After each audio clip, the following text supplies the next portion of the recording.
Hey guys, it's Scott here from Anime Blu-ray UK, and today I'll be unboxing the limited edition Blu-ray release of Eureka 7 Part 1, or Eureka 7 Part 1, which has been released into America by Funimation Entertainment. So, as you can clearly see, it's the first time that the series has been released on Blu-ray, but it is a standard definition remaster, although it should still be better than the previous DVDs we received by Bees in the UK. So we have the front with the two main characters, Eureka and Renton, and the mecha, which I've completely forgot what it was called, but I'm sure somebody will let me know. And then we have the spines and the bottom, which you include the usual copyright information that you would expect Funimation to list. And then the back of the box, which has a synopsis of what you can expect from this first half of the series, which contains episodes 1 to 26, as well as a variety of screenshots and a list of bonus features. Now, what Funimation have opted to do with this particular release is they've put the actual episodes on Blu-ray, and then they've included a DVD which has the bonus features, as basically all the bonus features are in standard definition, so there's no point in remastering them in HD as well as, and just makes sense in a way, because sometimes when you have standard definition extra features on a Blu-ray disc, doesn't always work very well, as some people already know.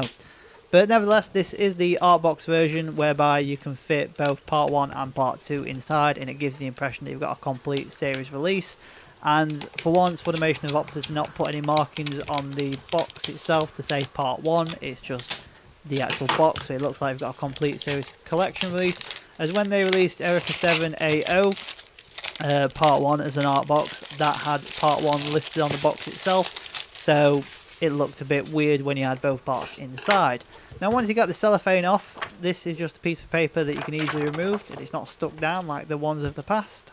And we've got some new artwork on the back, which is quite new to me, but has been used in the Japanese releases before, and looks pretty cool, but it does in a sense spoil the outcome of the show if you've yet to watch it. So that's a pretty big negative on Funimation's part there. Now, just give you a quick tour of the box again. We've already seen the back, as mentioned before, and then we had the front, and then we had the spine. Now, what's pretty weird about this particular release is that Funimation have opted to seal and cellophane the part 1, standalone part 1 release that's on the inside. Now, usually they're not sealed, they're just opened, but we have a spacer box, which for some reason I must have damaged while dragging it out of the R box, but get that sorted nevertheless, whereby it uses the same style and design of what you can see on the art box itself, but has some really cool facial artwork on the front. We then have the part 1, which you can buy standalone and separately, and features Renton on the front with his bike and board.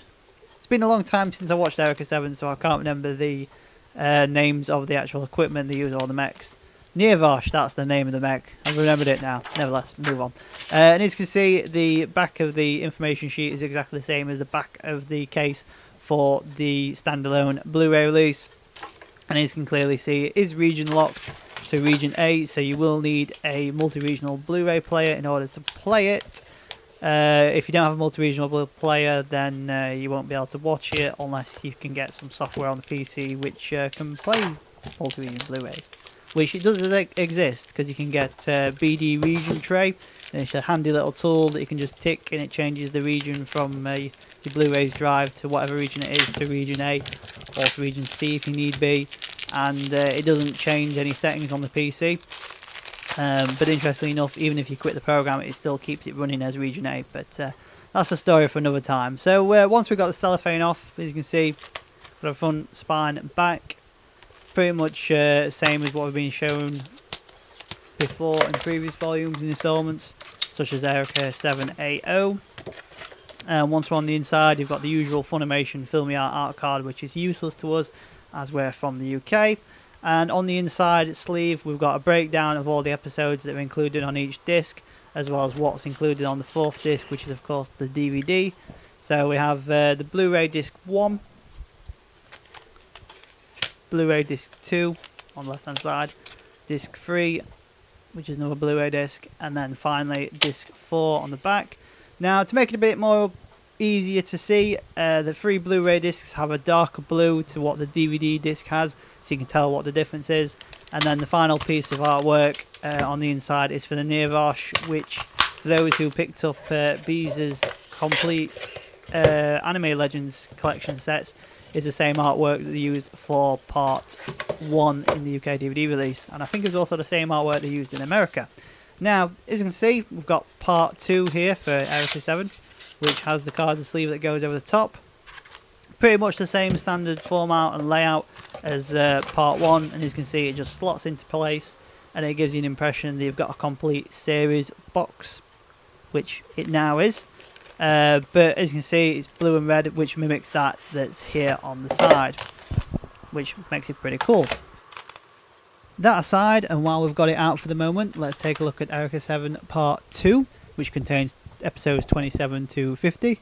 So we had the front, we've then got the spine, and then we've got the back, which as you can see is laid out in a similar way to what Part 1 was, whereby you've got a synopsis, list of extra features, and all of the technical details as well as specifications. Interestingly enough, the extra features are actually included on the Blu-ray disc as opposed to Part 1 where it was included on a DVD, so not entirely sure what that's all about, but nevertheless, yeah, again on the inside we've got discs 5, 6 and 7, which list all the episode listings and then what's included on the bonus side of the third disc. And then yet again, all the discs are pretty much the same colour as what they are from the first part, with that bluey colour. And then if you remove the 7th and last disc, or the third disc of this particular part, there is some character artwork, which yet again is the same as what was used on Beez's release of Erica 7 Collection 2 Anime Legends set. So that's what you can expect from Erica 7 Part 1 and Part 2, which if you have the limited edition art box version, makes up a complete series set like this.